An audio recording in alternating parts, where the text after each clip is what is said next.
Okay, thank you very much. So my name is Csaba Kucsera. I'm a sociologist by background, Hungarian by origin, and I'm talking about the welfare state, the sustainability, in particular the financial sustainability of the welfare state. As you probably all were aware of that in the pay-as-you-go welfare pension system, those currently in the labor market, active in the labor market, paying into the pension funds that pensioners are receiving their benefits from. And of course, this is a rolling scheme. So earlier, those already pensioners also paid their contributions, so respected their duty according to the model of the pension system, which is a forced solidarity, but it is based on societal solidarity. But as societies age, so the current model, the pay-as-you-go model, was envisaged or created when the population pyramid was really indeed looked like a pyramid, but it is not looking like that any longer. But still, the so-called demographic dividend, you may also have heard about, when the very big post-war generations entered the labor force, they still contributed to the welfare state. So it was, according to many scholars, the golden age of the welfare state. But now they are moving out of employment. In fact,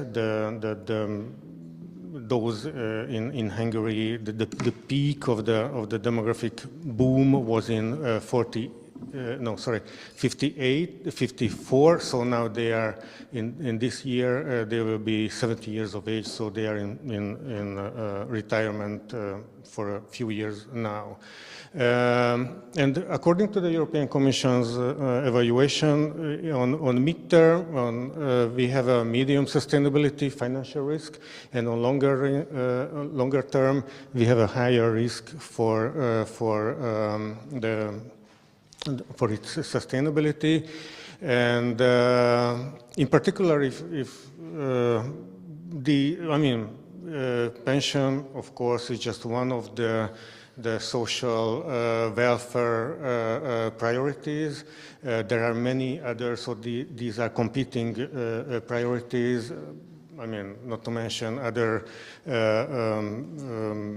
policy goals, policy aims, and like defense or whatever. You need to perhaps for sure, you need to modernize the pension system to maintain it financially sustainable. So this is again very well known. I'm not going into very much detail about the demographics, but this is probably the most illustrative, with its shortcomings, obviously, this old age dependency ratio, which at the time of the fall of the communism, 1990, it was 20, now it's 30, so this is the proportion of older people to the working age population. This is obviously a very crude indicator in terms of reflection on the actual activity rate on the labor market. So this is a demographic indicator, but still pretty widely used. And you can see that it won't be a linear process, but an incremental one. Okay, a few examples. This is from Ireland. I'm only, please just read the titles of these news pieces. So this is great that they are living, you want to make a photo? This is good that they are living longer, but who are going to pay for their longevity? This is how happy older people look like, according to this picture. I mean, I have several problems with this picture. It's very ageist in many ways. Okay, racial diversity, check. Gender, well, but what about intergenerational integration? So they are treated as a separate group again. And these also, in a subtle way, reinforce our ageist attitudes, and the age separation is basically everywhere in our society, including our free time. Oh, this is in Hungarian, but I provide you the English translation. I mean, the lead itself is very funny as well. I mean, frightening demographic desert, drying up the contribution potential. So this is the language we are using. I mean, this is a relatively highly respected economic website. Again, from the same website, and you can now see that it is pitting the generations against each other in terms of mentioning education. If you pay to the pensions, we won't have money for education. So it's a pretty basic and widespread narrative for this in this area. So there was a study, a survey. The data collection was 3 years ago during the pandemic with the goals and methodology. I'm not going into details. Let me just highlight this part because there was a boost sample for the 80 plus. So they are also, I mean, the forced age, as sometimes they are called, probably the most vulnerable. I mean, in general, and we have a boost sample, so they are represented in a sample in a way that the attitudes could be analyzed as such, because usually they are the number of people over 80 are not that big in a simple representative sample, so statistical analysis couldn't be done. All right. Okay, so I'm showing you 7 bar charts. Let me just, I mean, this is the question. Here are the answers always. The last, on the bottom, this is the total, and you can see the age brackets. According to the age brackets, the different share of the various answers. These are statistically significant, so when it is magenta, it is smaller than expected, so this is the chi-square, according to the chi-square statistics, and this is higher, so this is about the residuals, as some of you might be familiar with that. So overall, they have a very, I mean, we have a very high support for the state, for the pension system as a primarily responsible instrument for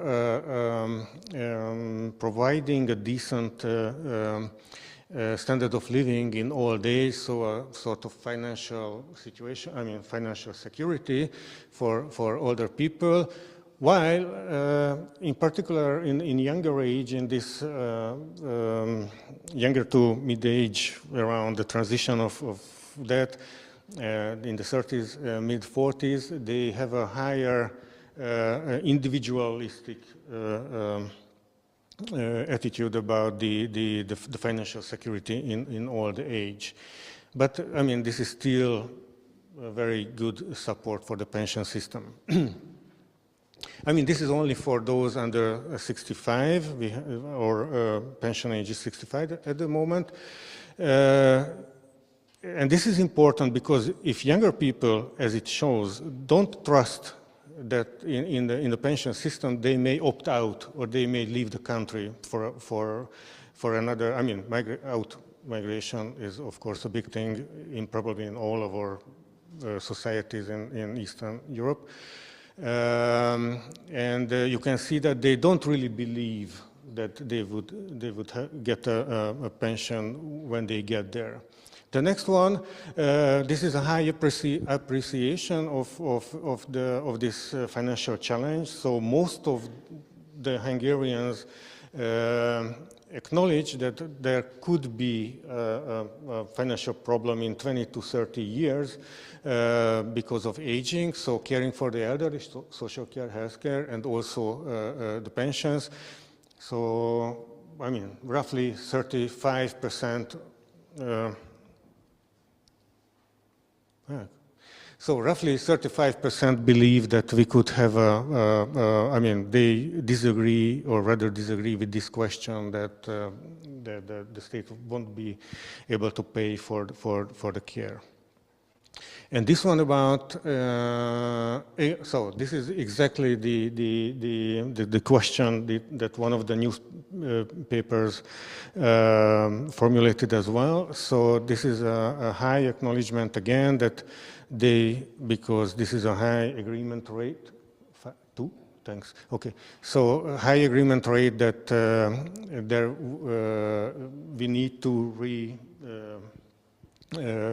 create the emphasis within the priorities, within the fiscal priorities.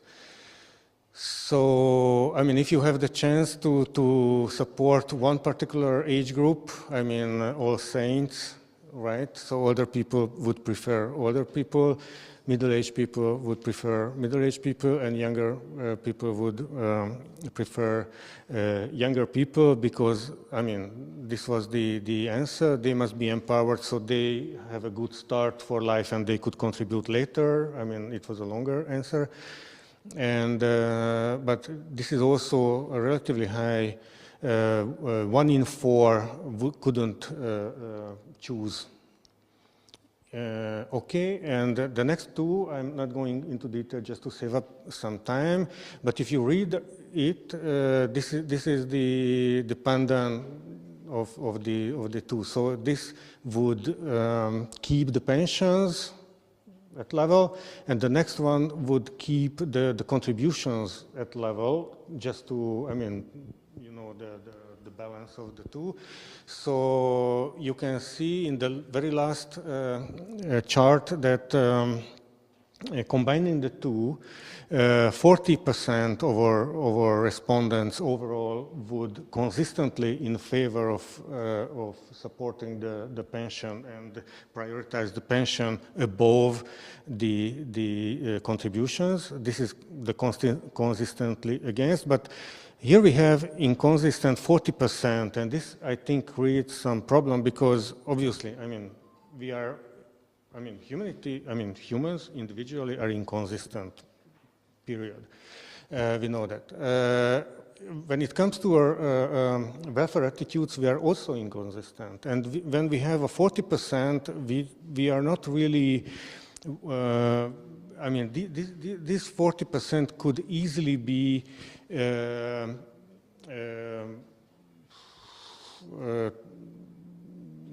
okay, manipulated is the word, but I didn't want to say that.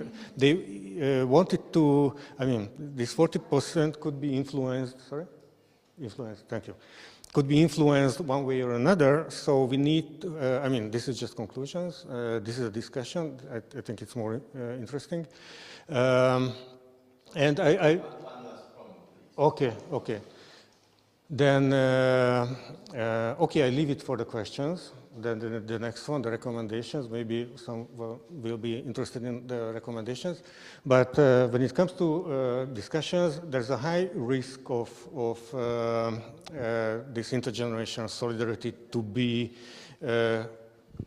questioned by all these, you know, competing priorities and generational interests. Thank you. Thank you.